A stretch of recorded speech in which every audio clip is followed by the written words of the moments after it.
Well, hello there, and welcome to another episode of the House of Hammer. We're back! We've defrosted Kev, defumed Smokey, and I've climbed out of that pile of leaves and twigs I've been hibernating in. Happy New Year! Or for those of you who are not listening to this episode at the time of release, perhaps working your way back through previous episodes or indulging in a re-listen, happy random day of the year! For those of you who are listening at the time of release, we hope 2023 turns out to be a cracker for you. We've got plenty of interesting looking films coming up to dissect and discuss, and we finally reach the horror. But what do we have in store for you today? Well, we're heading to London for Terror Street, which I must say is a bit of a misleading title. Originally it was called 36 Hours, which is a more apt title, but not exciting enough apparently for the American audience. It's called Avenue of Terror in Greece, 36 Guilty Hours in Spain, 36 Hours of Mystery in Italy, and The Gangster Syndicate in Germany. Yes, Ben, this is all very interesting, but until you tell us what the film is actually about, we're in no position to comment on the appropriateness of the alternative Belgian title or whatever I hear you cry. And you'd be right. So, 36 Hours is directed by Montgomery Tully and concerns an American pilot, Major Bill Rogers, returning to England for, 36 hours to sort something out. Another 20 minutes will see us there. Add 10 for a shave and shower? Then look out, London. Here I come. Pop, is it true what they say about the English girls? I'm a happily married man. Bill, you were here before. Are the natives friendly? Who? The English girls. Sure, some of them. Say, didn't you marry it? There it is. My home for the next 36 hours. And you're back on time. It goes for you too, Bill. See to it you're back on the airfield in time, otherwise I'll have to leave without you. And you'll be in trouble, real trouble. I know. Not only you, me. Your past doesn't go on forever. Never got out, I'd smuggle you over. I know it, Pop. I'll be there. It turns out that the thing he's in London to sort out is his relationship with his wife. He returns home to an empty apartment with Mrs. Rogers having apparently scarpered. Why? Where to? Well, these are the questions at the crux of the mystery. And Major Bill soon finds out the answer to where she is by being unpleasant to a lone female neighbour. It's just one of several incidents of Bill's unpleasantness that make him somewhat difficult to warm to. How was the school, Bill? What was it? Jet engines? Ned spoke about it. Sit down, Bill. Ned's away, Far East run, all the way to Singapore. Ned's always away. Where's Katie? Bill, I don't know where she is. Don't waste my time, Pam. Honest, all I know is she's gone. You're lying to me. Ned wouldn't like you saying that, Bill. I'm your friend, Ned, and I were your friends, Bill. Let me get you a drink. You're all wound up. I know how much she means to you. Everybody loved her. She was wonderful for you. Where is she? If I were you, Bill, I wouldn't blame her too much for leaving. You don't know what being a flyer's wife is like. All the empty nights. All you have is 4 walls and waiting.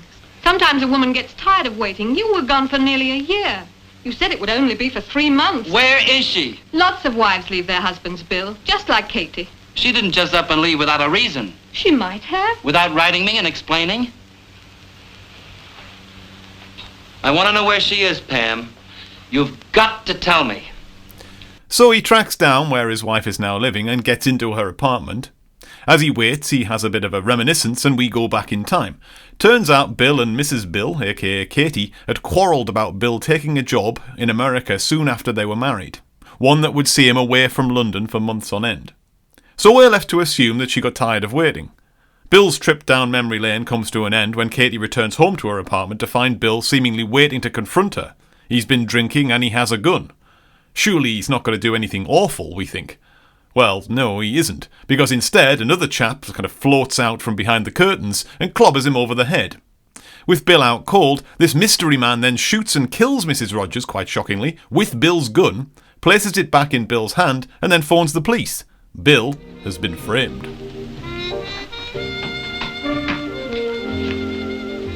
Bill! Quite a place, Katie. You've moved up in the world. Don't judge me, Bill, before I was I'm tired. not here to judge you, Katie. I just want you to explain explain what's happened. What? Bill, Who's he? my husband. Why did you do it? What right have you to... Where were you hiding? So this is your hero. Out cold, eh? Bill. What's this for? Oh, I don't know. He must have had some crazy idea. What are you doing here? Where are they? They're not here. Don't lie to me. Where are they? Not here. You won't find them. I'll find them.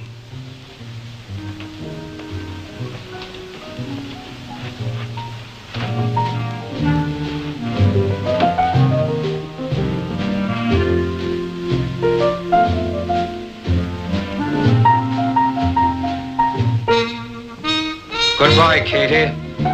You shouldn't have tried to cross me.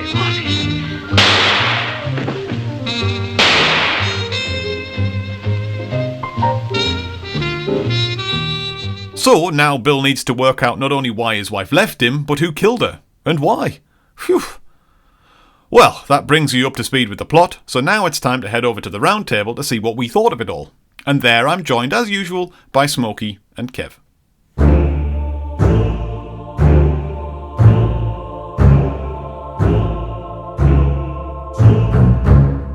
Well, first one back of the year. Right, here we go. And here I go.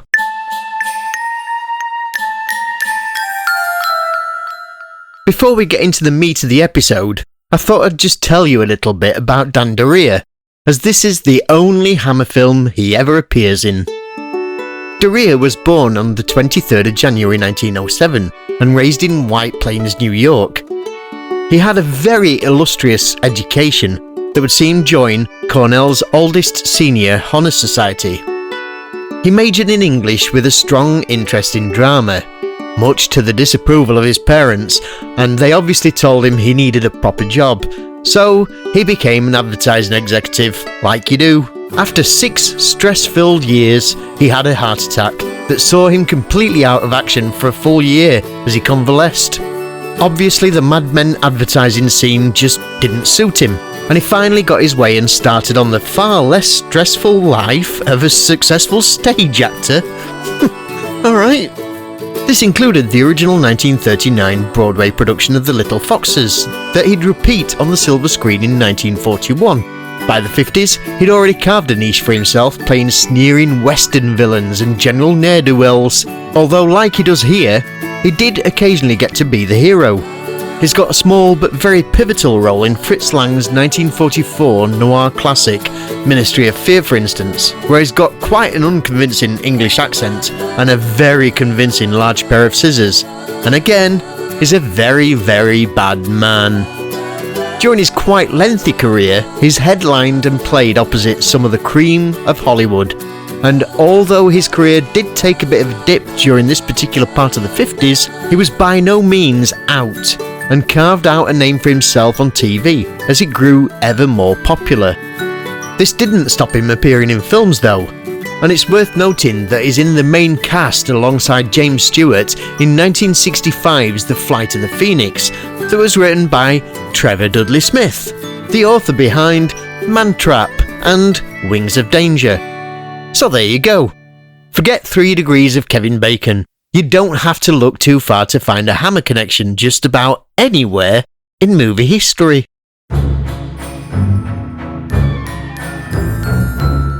"36 Hours" starring Dan Duryea. The American DVD has some brilliant chapter headings, so I thought for a change we'll chop it up and go with their chapter headings, because the chapter headings are quite abysmal, to be honest. but pretty much on the nose. So we'll kick off with coming home and Katie's apartment reminiscing. Thoughts on this one? Right, so you got this setup where there's a cockpit that looks like a shed that's been made up to be a cockpit, and there's some guys flying home, and they're not flying home. They're flying to London. It's very much not their home. It's going to be their home for the next 36 hours. Hence the title of the film.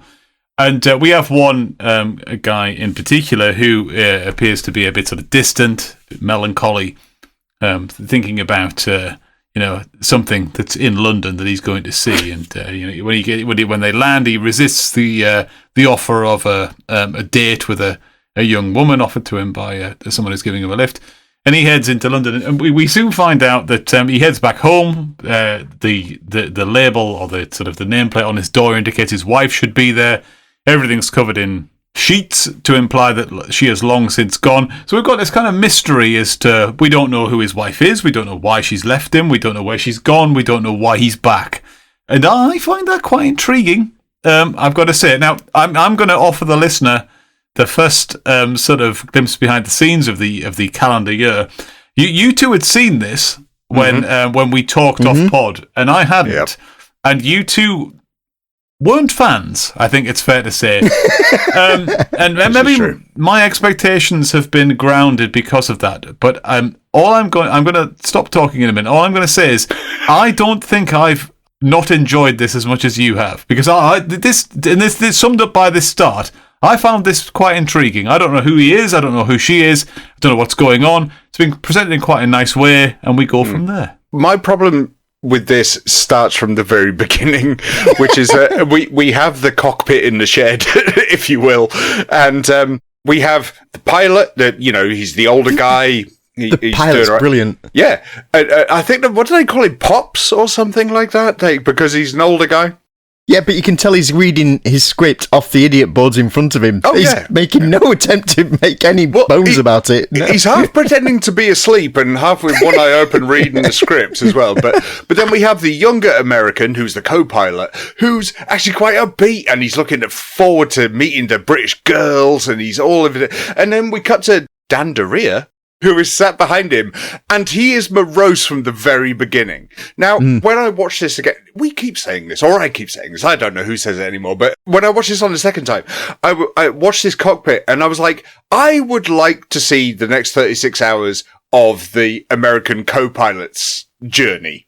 Because I think that would be a hell of a lot more interesting. Because as soon as we meet Dan Duryea, he's bored and doesn't want to talk, and he's annoying.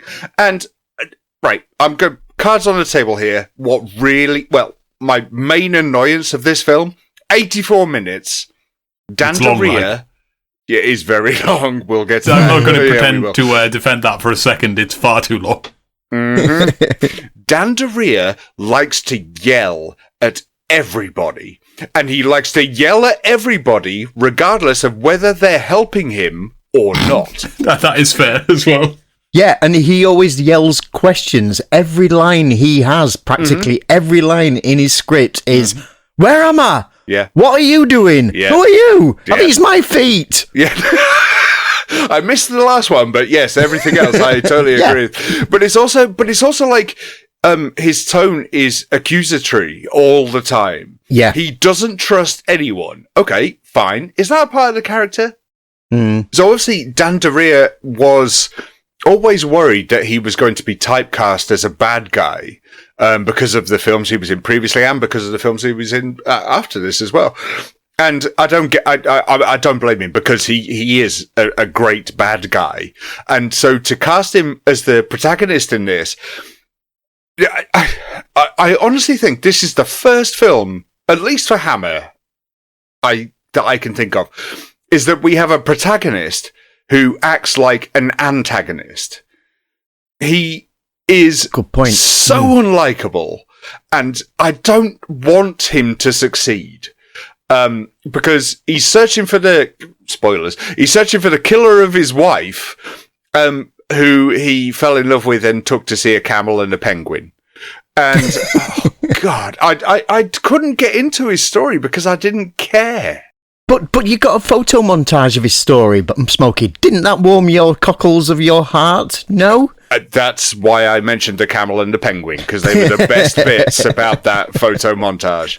I mean, Ben, you said you were kind of intrigued, but this is a problematic start, isn't it? When your leading man, in quotes, is unlikable?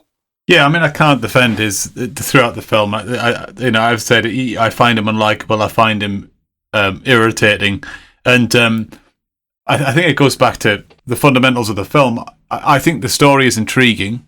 And I think that the concept is tremendous. 36 hours to solve a crime, brilliant.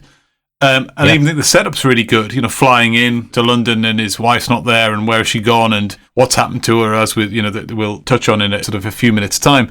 But basically, Smokes, what you're saying is he's miscast, and he is very much so. Yeah, and I hated him. Agreed. As a character, but you try and get past that and watch the film, and I kind of enjoyed the film. Despite him, there are a couple of other problems as well, which I'll touch on later. But yes, I'm not going to sit here and defend his performance or his casting, which are one and the same thing basically, because he's been asked to do a part he clearly can't do. True.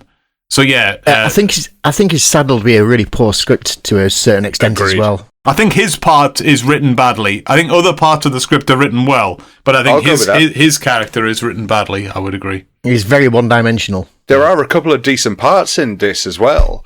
Yeah, it's got Super Grand for a start. It does.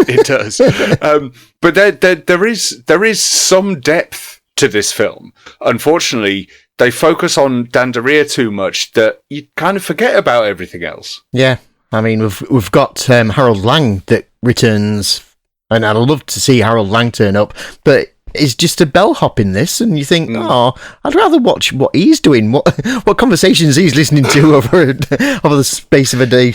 But he was suitably creepy. He was really well. Yeah, he was great as that. And again, easily threatened. He has a certain something in this film as well, because he starts off as a bellhop and he does reappear later as assisting in the inquiries of our unlikable protagonist. But he really has that something though. I went through his credits afterwards to think, I must have seen him in something else, and yeah, I have, but not what I was thinking of. And I thought he was really, really good in this. I thought he really resonated. The sort of uneasy, slightly creepy, slightly slippery character that he was meant to portray. I thought he was excellent. Yeah, he's really good at doing Insidious, isn't he? He's a bit like Darren Nesbitt. He's very good at doing this weird thing with how he holds himself and how he just performs his lines. Is something magical about him. But I like seeing him in anything. A modern equivalent to me was Frank Worley. Who plays, who runs. Do you remember the film Vacancy, Ben? Mm-hmm. Yes, I do. Yes, with Patrick Wilson. That's the one, yeah. With Kate Beckinsale, wasn't it? Yeah. And but he runs the motel, and it kind of brought to that kind of performance to it as well. Kind of kindly, but also just creepy. Yeah, he reminds me a bit of William Sanderson in Blade Runner, who's in Deadwood as well. Oh yes, reminds me of him as well. Yeah. I just think that the issues with this is, right, let's just break this down, okay? So the main, and this isn't a spoiler because it's in the synopsis, is that this American pilot returns home, can't find his wife, finds her eventually, and she gets killed. He gets blamed for the murder, right? The killing doesn't happen until 25 minutes in. And in that first 25 minutes, nothing happens. Nothing. There's a lot of deliberate padding. I've actually got a sidebar marking down all the deliberate padding. There is a conversation at between 6 minutes and 7 minutes 55 of the film where I played the Bill, Pam, Katie and Ned drinking game. It's where Bill calls on Pam, who's living next door to where Katie used to live, and for the next 1 minute 55 seconds, they have this conversation where Pam seems to be adamant on name-checking Bill, Ned, who isn't even credited in the film. Bill! How was the school, Bill? Now, Ned spoke about it. Sit down, Bill. Ned's away. Ned's always away. Where's Katie? Bill, I don't know where she is. Don't waste my time, Pam. Ned wouldn't like you saying that, Bill. I'm your friend, Ned, and I were your friends, Bill. Where is she? If I were you, Bill, I wouldn't blame it. Where is she? Bill, just like Katie. I want to know where she is, Pam. I promised Katie I'd never tell anyone where she was. Katie Rogers. Which apartment? 1 minute 55 seconds. That's not a drinking game. Take your life in your hands with this. The thing is, though, when Katie turns up and gets shot, I thought that was really effective. And I think it perhaps goes back to what we said about the writing of the film, is that the broad strokes are all there. Her to appear and you think, oh, okay, here's the mystery solved, and then all of a sudden she gets killed. I thought that was terrific. I thought that was excellent writing. But unfortunately, as you say, it's been preceded by 25 minutes worth of stuff we're not interested in. And, and I'm not going to sit here and defend that, because you're absolutely right. But if they, the indication of poor writing here is, if I'd been gripped in those initial 25 minutes as to the story here, then it would have had an even greater gut punch. But even seeing her turn up and me thinking, oh, okay, this story sparked into life now, and then immediately she gets shot, I must admit, it did catch me. I did think, oh, goodness me, I didn't see that coming. That wasn't where I expected this story to go. So I will give the film some credit there. Don't you think that it was a bit of a mad decision by Orville, though, to shoot her first and then ask questions later? Yeah. The other question is, and this is a kind of a bit of a philosophical question, is why did he bring the gun to the apartment in the first place? What was he going to shoot himself? Was he going to shoot her? What was he going to do with the gun? That was a bizarre one. I mean, I'm only guessing, but because he is technically a US serviceman. Yeah. And by the way, you've just led me into one of my favourite shots of the entire film, which is when he's unpacking his bag and he pulls out his gun. He sees it and just goes, it's just a gun. And he throws it on the bed and it lands with dramaticism next to a plastic horse. Yeah, the music goes, brung. Please. Like, two things. One, it's a glass horse. Oh, glass. I'm sorry. 2, I have in my notes, this film should have been called Gun Horse. I'm glad you noticed that shot as well, though. I mean, did, yes. it's just a shot of a gun and a horse, and I'm like, that doesn't mean anything. There's something about the way in which he pulls the gun out of his blazer or his trousers. I forget exactly where he pulls it from. It's out of his bag. Yeah, and puts it on the table, though. It seems significant. It seems as though we're meant to be led into thinking he's going to do something with it. I know what you mean about being a serviceman, because he sits down and he looks at an old picture book of him and his wife, and I think the inclination, or the sort of the what's the word I'm looking for? What you're meant to sort of assume is that perhaps after he's finished looking through the picture book and finished his drink, he's going to kill himself. Yeah, because, I mean, he does get very, very drunk. He does get very drunk. So, I didn't get that at all. Oh, only on a second view, mate. Only on a second view, and I picked that up. I hadn't even thought of that, I guess. Well, think about it. I mean, he comes back after a year away, and she's not there, so what's he led to believe? The place is under sheets, isn't it? It's just, oh my God. Obviously, we've already seen how much they're in love by going through the slideshow, so... Yeah. I never thought about that. My understanding was that if he'd found definite evidence that she'd left him for someone else, he was just going to top himself in her apartment. But again, maybe I'm joining dots that aren't there. There's a lot of dots that aren't there in this one. Yeah, which brings us nicely on to the next chapter, which is Jenny Miller. Yeah, Jenny. So she works at a missionary. She gets called Sister Jenny at one point, but she doesn't appear to be a nun. I think it's just a kind of a bit of a Salvation Army type name, It's kind of cool that they're providing food for the homeless, and that's how he goes to find her. I mean, but this is what I kind of alluded to before, is that regardless of the fact that Jenny, he breaks into her house, but she kind of forgives him, and then she patches him back up and all that, that through the entire rest of the film, so that's what? Just under an hour left of the film. I don't think there's a scene where he doesn't shout at Jenny, even though she's trying to help him. Yeah, no, she's the beating heart of this whole film. Yes. She's fantastic. Yeah, from the very get-go, she should be absolutely bricking herself because she's got this strange man in her apartment bleeding profusely and saying that he's on the run from the coppers for murdering his wife. And she's like, yeah, all right, then I'll patch you up and pack you off and I'll lie to the police right there, who, by the way, are absolutely useless because she actually says, do you want to search me flat? And he goes, oh, no, we're just around anyway. I'm so glad you mentioned that because it's not just the fact that he says no, it's the fact that he laughs at her and then says no. I couldn't believe that scene when I watched it the first time. He goes, no. And I was like, what? There's something else I'd like to pick up on at this point as well. We could do a segment on this, but it's a bit of an aside. But I'd really like it if our listeners from overseas could either email or tweet us about this, because there's something I regard as like fundamentally British about this scene, which is the fact that they've cemented in broken glass into the top of their wall. Is that just something that happens in England? Because last season I went to Barnsley Football Club to watch Middlesbrough play, and around their stadium they have cemented in broken glass into the top of and I know people do that, but I'd love to know, is that just a British thing, or does that happen all over the world? Ben, it's actually a building regulation as well now. You have to have it at least 6 foot up before you can start putting nails and glass in. Yeah, so you can't cut your hands, presumably. Yeah. But it's just unless you're a burglar. Well, yeah. Well, then you're it serves you right. Fair play. Hence the point. But it's just I would love to know if that has escaped the British Isles or whether it is just a British. Who knows? Let's hope we get told. Let's hope the listeners tell us. Yeah. But my point was, right, I have to keep returning to this. Jenny is trying to help him. Yeah.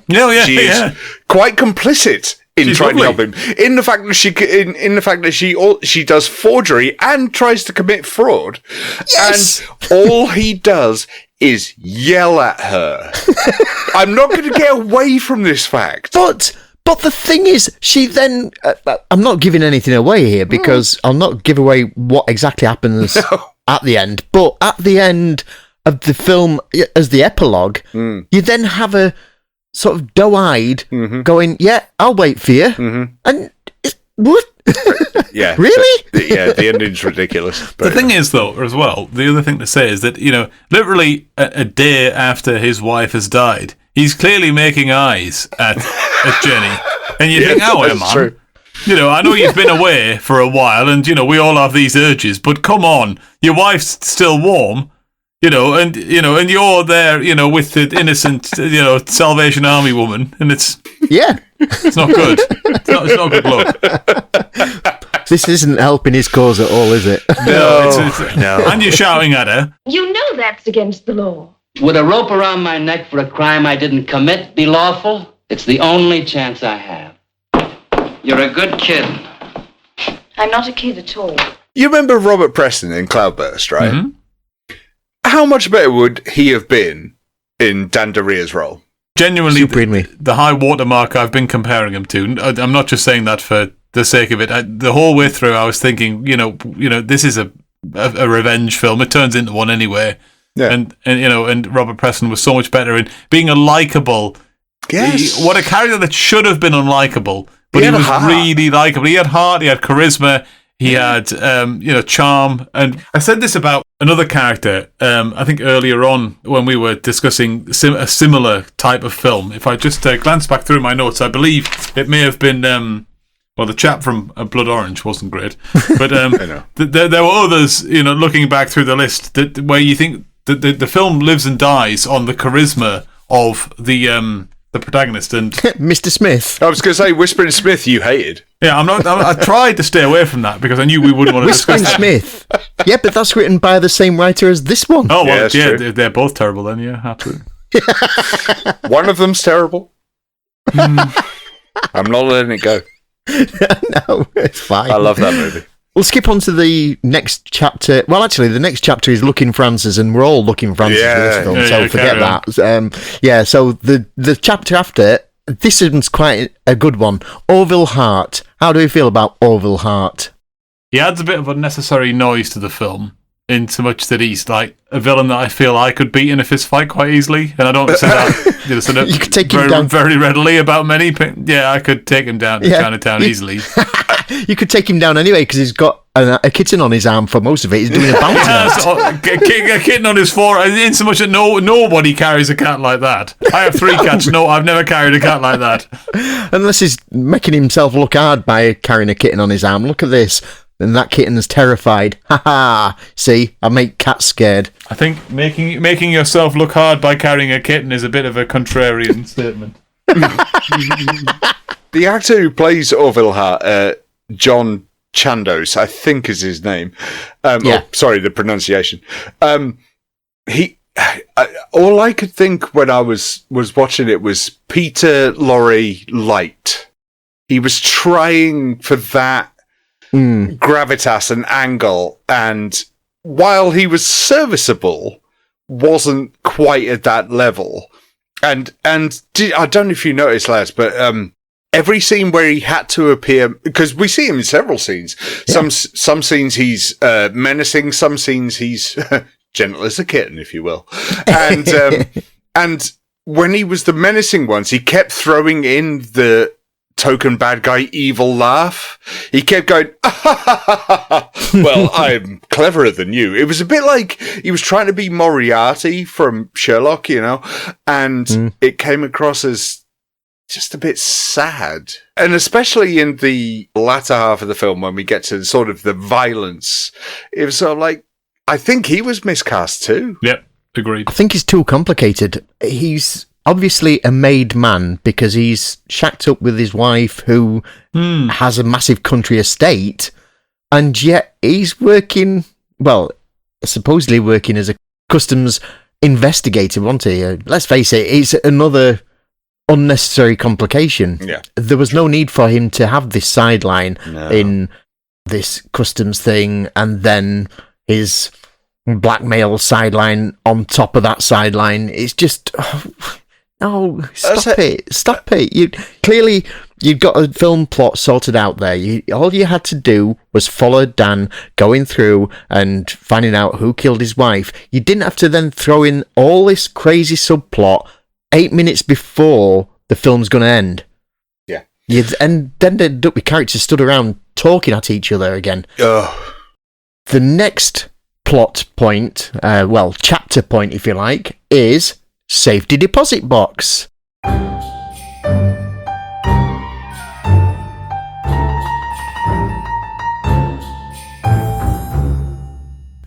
It's fair to say I find a lot of things in life oddly satisfying. Sneezing, cleaning my ears with a paperclip. To clarify, that's not sneezing whilst I'm cleaning my ears with a paperclip. I enjoy the two things independently. But away from my very questionable personal grooming habits, I've always found the concept of safe deposit boxes very pleasing. I've analysed my own psychology, as far as is possible, and can give you two reasons as to why. Firstly, the concept of having been led to a special area of the bank by someone with a special key to open your special box of special things behind a velveteen curtain or similar is all in all very pleasing. You may note at this point that my knowledge of how one goes about getting access to his or her safe deposit box is largely made up from what I've seen in films or have simply imagined for myself. The second aspect that I find so pleasing is that you can keep what you like in there, within reason. It's kind of a secret. Gold bullion, doubloons, your collection of Lilliput Lane ornaments, Fabergé eggs, celebrity toenails, coins, flags of the world, anything. Well, like not plutonium or rocket launchers, but you get my gist. And the bank will keep it all safe for you and ready to view on appointment behind the velveteen curtain. Ben, tell us more about the history of safe deposit boxes, I hear no one cry. But I'm going to anyway, but I promise I'll keep it short. According to the fine folk of Metropolitan Safe Deposits of Knightsbridge, modern bank vaults typically contain columns of safe deposit boxes alongside other valuable assets belonging to the bank or its customers. To a lesser extent, safe deposit boxes are found in post offices, hotels, and now increasingly in private vaults. There are approximately 25 million safe deposit boxes leased across the United States, and having a safe deposit box is a regular feature of life in that country, and in continental Europe, where the incidence of ownership is far higher than it is in the UK.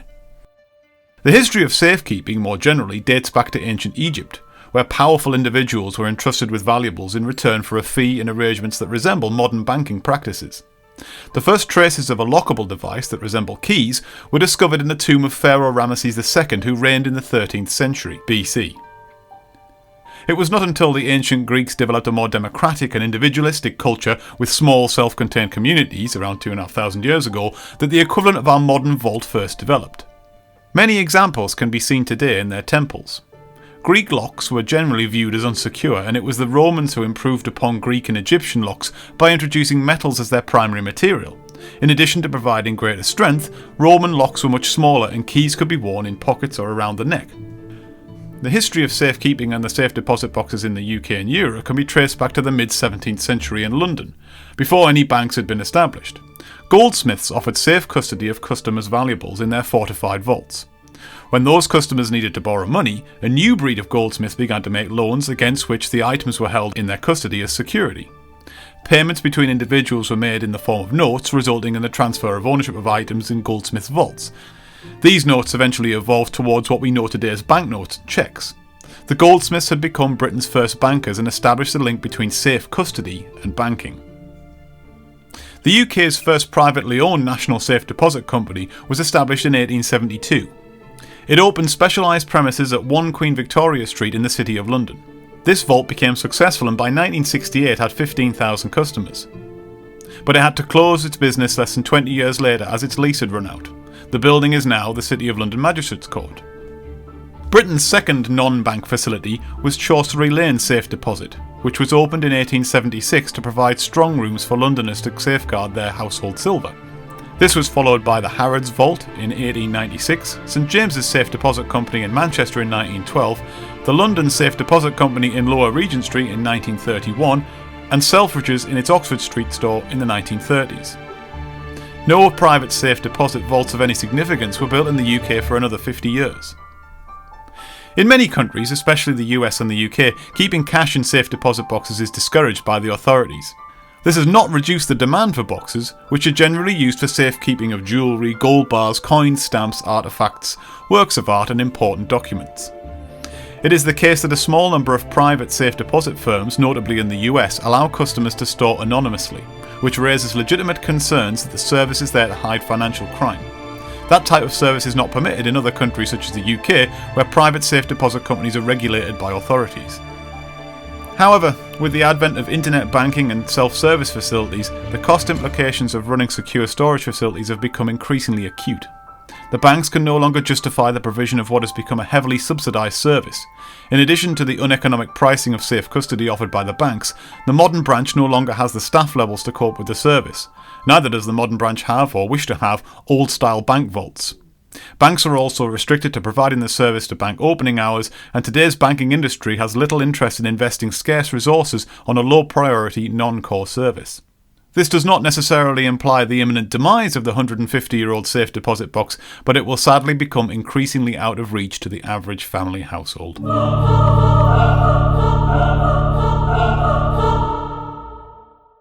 So I think that's everything covered as far as safety deposit boxes is concerned then, yeah? Yeah, absolutely, so. Yeah.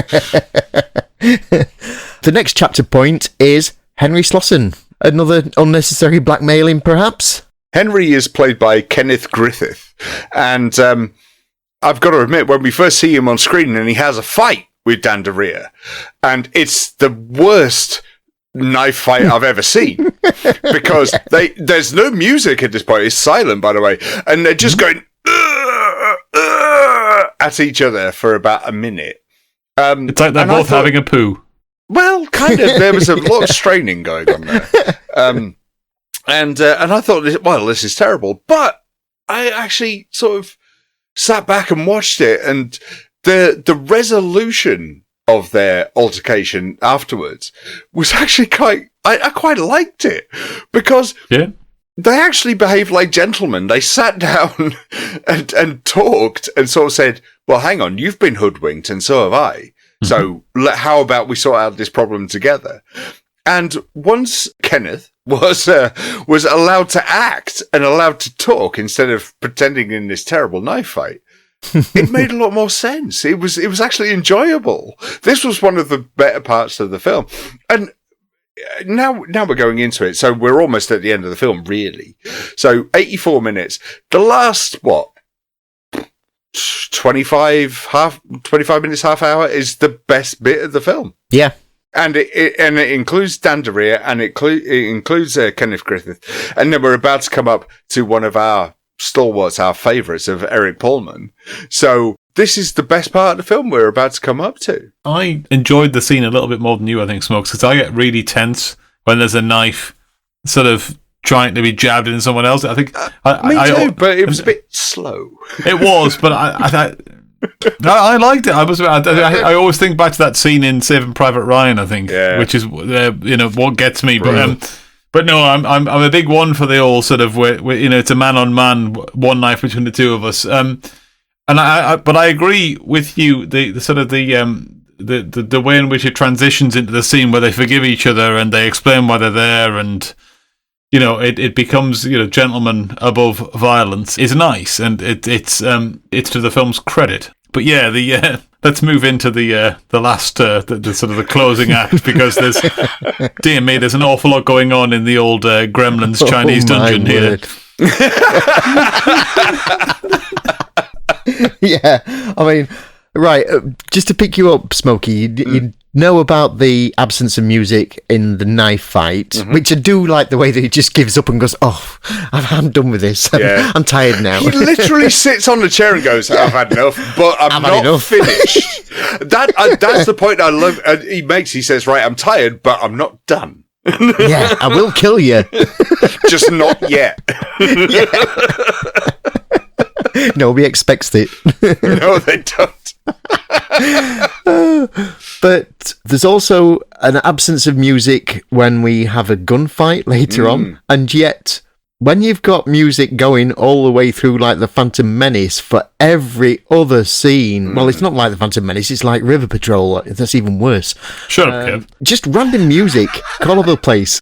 But then you've got the next scene, which is the antique shop, and that just follows this excellent fight, and then you get this really loud music belting in that is basically a man opening a bag of diamonds, and you think, well, this is not the place to start putting high tension music, surely. Yeah, the use of the score is really interesting. I mean, let's flash back to the start of the film. For the nigh on 3 hours that Dan Duryea wanders around his house looking for his missus, and the score is blaring so loudly while he looks at photos or while he finds a shoe on a shelf, and it's like, why am I watching this? I don't need this at all. So the sparsity of the score later on is actually quite noticeable, but yeah, I mean, don't get me wrong, the score is great. I mean, it is good, but they might have used it in the wrong moments a couple of times. To be fair, yeah, a lot of it's library music as well, so they are really? kind of yeah. Oh dear, we're back to chips, please. Well, come on, we might as well put that out there now. This is a quota quickie, isn't it? I mean, this is absolutely. This is from all the Hammer B movies we've seen over the last year or two. This is a quota quickie. This is easy for Hammer to do, and it's not one of their best, but it's quite an odd step, isn't it? Because you've had Four-Sided Triangle where they started making some decent moves forward, and then this kind of wrong foots you again. You're never quite sure where they're going next, are you? True, but then bearing in mind that the last one we did was Blood Orange, and this kind of... Oh, yeah, good point. This kind of goes on with Blood Orange, so... I'm trying to forget Blood Orange, thanks. I prefer Blood Orange to this, so... That doesn't say a lot. No, it really... Do you know what? No, it doesn't. Yeah, me too. I mean, there are similar themes, I think, in between the two. I just think this film's done a lot less sympathetically. It's difficult to get on board with the protagonist, and even there's the gut punch of the murder, which is great, but the whole film is like you don't really care that much. The romance can't really be a romance because he's lost his wife and she's a whatever she is, a religious person, and so you've not got that to connect to. There's not one villain, there's like kind of 2 or 3 villains, which again muddies the waters in terms of the characters, and in terms of how the audience perceives it. I mean, I think in some ways Eric Pullman really should have been cast as the main villain. He should have been Orville. If he'd have been Orville, that'd have been great. Agreed. And I'd have been right on board. I think that probably would have raised the film about 2 stars in my reckoning. So yeah, it's unfortunately, it's not as good as some of the stuff we've seen previously, I think it's fair to say. No, it's a shame. Eric Pullman in this as well, he's got the best image I've seen of him so far. An amazing beard, which it must have grown over a week. And then, I don't know how he's managed that, because, I mean, the last time we saw him wasn't that long ago. and they were filming very quickly in succession. This was done in the middle of 1953, so... It'll have been straight after Blood Orange or something like that. But then, of course, that massive cigar as well. So it's like, oh, God, I just want to be you. You're Ace. He's so cool and he's so collected. And that voice, that deep voice that he has is wonderful. And I'm agreeing with you, Ben. He should have been the main villain. Yeah, absolutely. Yeah. Definitely. It would have sold this so much better because unfortunately, our actual main villain is a misstep. Yeah. It's another part of the film that's just badly miscasted. So I can definitely see Mr. Peltzer going down into that basement and trying to sell Eric Pullman a bathroom buddy. Or a kitten. Yeah, exactly. Or asking for a mogwai. Yeah, all of those things. I'm unfamiliar with the American idiom. Do you mean by that statement to infer that I'm engaged in an illegal enterprise of some sort? I think that just about wraps up then, really, doesn't it? Because the last chapter on the DVD chapter list is Contents of the Box. Yeah. That was an anticlimax, wasn't it? Yeah, and we're never going to tell you what was inside the box. Believe that. What's in the box? What's in the box? Because I've seen it twice and I still don't care what was in the box. Right, to flip things on its head, I'm going to go first this time because I'm hosting for this bit. So I'm going to give you my rating and my thoughts on this, which are very short because I've pretty much shared everything I wanted to say.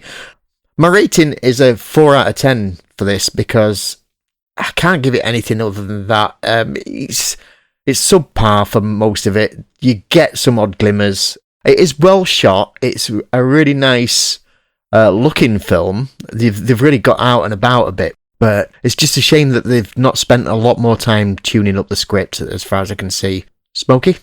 Yeah, sadly, this was for our first one of 2023. This is poor. I did enjoy Blood Orange more than I enjoyed this. It's such an odd film, and it failed to hold my attention both times I watched it. So when it comes down to it, this is just a really lackluster B-movie that Hammer have thrown out. And I don't blame them. Hammer are throwing out these films. Some of them are better than others. I mean, we had Cloudburst, which was great. We had Lady in the Fog, which I loved. And then you get a couple that are like Blood Orange and you get like this. And it's sort of like, well, they're just trying to make the money and get bums in seats. And even if they are B movies, then it doesn't really matter. And I get that. I do. But if we're looking at it from a pure sense of if this is a good film, this is not a good film, and that's the fundamental issue with this film. But it's just a letdown, and the ending. I mean, the ending. Well, I've never been. Right, when Eric Pullman arrives on screen, I was like, yes, right, this is going to get good, and it did get good for about 6 minutes, and then it went bad again. So yeah, it's between a 3 and a 4. This is a bad Hammer film. I'll be generous. I'll give it a 4. Yeah, I'm being generous as well because of Eric Pullman. Yeah, this is a 3 without Eric Pullman. They can do so much better, and Hammer know they can do better. But I just think they needed to get something out. After that, Ben? Yeah, well, as I said, they're sort of... He's going to call us Joyless Wonders. Go on. No. Well, yeah, that's true, but no. What I was going to say is, you tempered my expectations when we talked about this before we recorded by saying you didn't like it, which is fair, and I'm, as you both know, I'm professional enough to go into a film and be completely objective about it, which I did. But I was expecting something worse than it was, is my honest opinion. Yes, it's flawed. Yes, it's a B picture, as we're in the mire of such things at the moment. Yeah. And yes, I hated the lead actor and his character, and wished that he'd been written more sympathetically. But there's nuggets of enjoyment in this, and there are shocks and turns, and the entire premise I enjoyed, and the film I enjoyed. and I'm not going to pretend otherwise. Ooh. So don't get me wrong, though. I'm not going to be like sitting down in a year's time on my 17th watch thinking, oh yes, I must watch this again. But I'm going to give this a 6. Which is a little bit higher than you two. I mean, again, I don't think we wouldn't call this a splitter of the pod. No. In so much, between a 4 and a 6, but I just think I got more out of this. I don't know whether I've gone into it feeling different. Subjectivity is a lot when you review films. We've all said that before. And again, to reiterate, maybe my expectations will rock bottom because you told me it was terrible. And maybe I just give it a bit of a buy because of... Oh, come on, we gave it 4. Yeah, you didn't say that when terrible. You told me what it was. Anyway. It's terrible. 10 out of 10. What I would say, though, is that, with a better lead or a better cast lead, no reflection on the actor, better cast lead, tighter writing, this film could easily be remade as well. Really easily be remade. And it could be an absolutely fantastic thriller in the 21st century as well. I mean, imagine the concept of someone jetting into a country and needs to jet out again in 36 hours and has to solve the murder of his wife. Oh, tremendous. I mean, it's all there. But then doesn't that scream missed opportunity? It does, and that's why it's only a 6 for me. Okay. Again, to reiterate, we're not massively miles apart. I just think I'm maybe giving slightly more kudos, and this is not a judgmental thing as a reviewer. I'm just saying I'm maybe giving slightly more sort of kudos to the writing and to the idea than the execution. Whereas you, and quite rightly so, are focusing on the fact that it was executed quite badly. And I'm not gonna, and I ain't going to disguise that.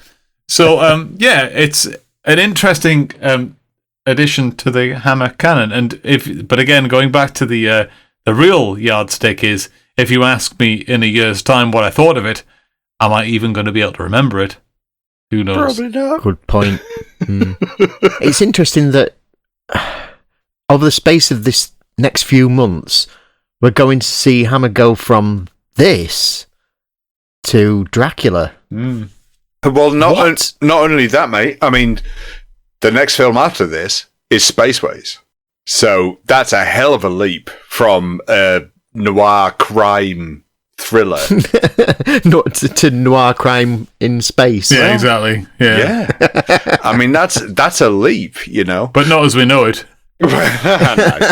Before we leap into the science fiction and Mask of Dust and all that stuff, this is a weird way for Hammer to leave it before they go into a different way. Now, the thing is, though, I've seen the slate for the year. We've got an awful lot of noir to get ourselves through. Great. I love them. Oh, we've got a lot of awful noir.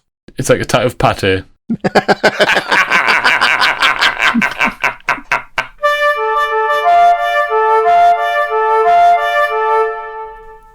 So there you have it. Not the greatest Hammer movie to kick the new year off with, but plenty of things to discuss. Speaking of which, here's Smokey to tell you a bit about Jane Carr, who played the uppity soup kitchen supervisor in 36 Hours, and who has already popped up in another Hammer film we've previously covered.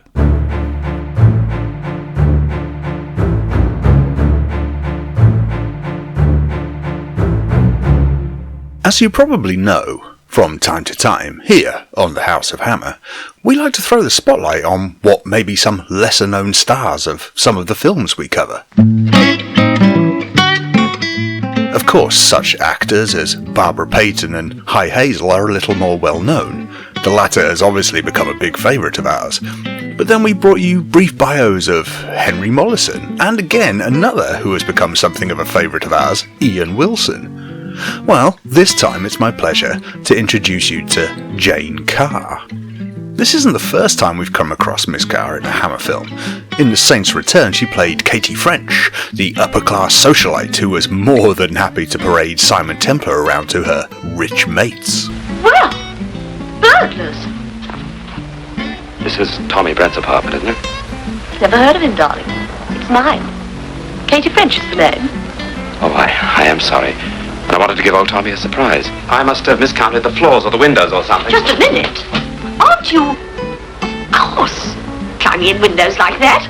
You're Simon Templar, the saint. Yes, that's... Oh, you can't go to let my guests. I'd be thrilled to bits. Fancy. The saint. Oh, what a catch. In 36 Hours, she plays a missionary soup kitchen supervisor who mistakenly thinks Dan Duryea is one of their homeless charges. And whom have we here? A newcomer to the fold. Too bad you missed the morning hymns. I'm looking for, I know. Food. Of course you are, my good man. But we must follow the rules and regulations. And no food until we... But you look... You are clean. Now, this isn't your usual rundown of someone's life and career that we would normally do. This is more the fact that sometimes you can look at someone's output and be massively impressed. It's very similar to when we looked at Cesar Romero a few episodes ago and marvelled at just how vast and varied his work was. You will get the important details, of course, but it's some of the amazing occurrences that just may surprise you.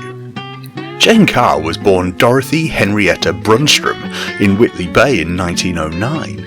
You can definitely see why she took on the rather easier to say name that she did. At the age of 19, she was already working on stage in the theatre, but also, because of a family connection to John Logie Baird, Jane was one of the very first images to appear on BBC television on the 15th of November in 1932. During her life, Jane was married on 3 separate occasions. The second of these, to John Donaldson Hudson, produced their daughter Charlotte. In 2011, Charlotte recounted the tale of Jane being friends with Noel Coward, who visited them frequently and used her mother's piano to write the song Festival of Britain. Looking at her filmography, Jane Carr appeared in over 40 films and crossed an incredibly impressive 20 years.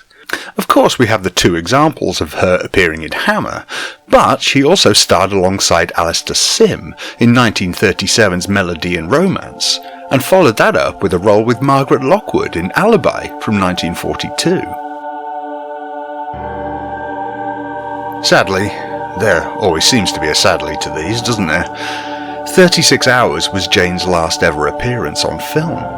Just 2 years after marrying her 3rd husband, and only at the age of 48, Jane Carr sadly succumbed to cancer and passed away on the 29th of September in 1957. Now, I know it's not the most dense or informative summarization of someone's life, but then I'm not a biographer. But something I do take true joy from doing a show like ours, is shining a light on someone whose career is mightily impressive and certainly deserves some recognition. And I think we can all agree, Jane Carr's was most certainly that.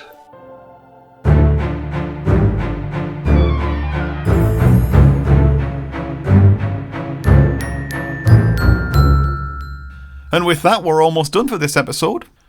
But before we disappear for another fortnight, just a quick reminder to give us a rating on your podcatcher of choice. If you enjoy what we do, it's a nice way to share the love. Similarly, you can follow us on the socials at Twitter and Instagram at HouseHammerPod. Should you want to email us, you can do that as well at scream@houseofhammerpodcast.com. Now, owing to an administrative snafu over the festive period that really could have been anyone's fault, but more accurately was my fault, I've pledged to check the email more often than I previously did, so be assured your email will be read. And if you've ever thought to yourself, I love the House of Hammer podcast so much I need to blow some coin on a mug or a bath towel, sadly the flip-flops have been withdrawn from sale, well, good God Almighty, get over to our online store for merchandise aplenty. Have a look at the episode show notes to find the URL that will whisk you off to merch heaven. And finally, should you want more of us, and frankly, who would not, you can become a patron of the show at patreon.com/househammerpod. For as little as £1 a month, you get extra perks and benefits, and for a little bit more, there's extra content to charm your earholes too. And there ends the grifting for today, so until next time, it's goodbye from me, Ben Taylorson. From me, Smokey. And from me, Kev Moore. And we look forward to welcoming you back next time when we're heading into space. And there's a murder to solve. In space. A space murder. Sort of. So bring your spaceman outfit. Spacesuit, that's the word. Bring that, if you have one, for some reason. Take care.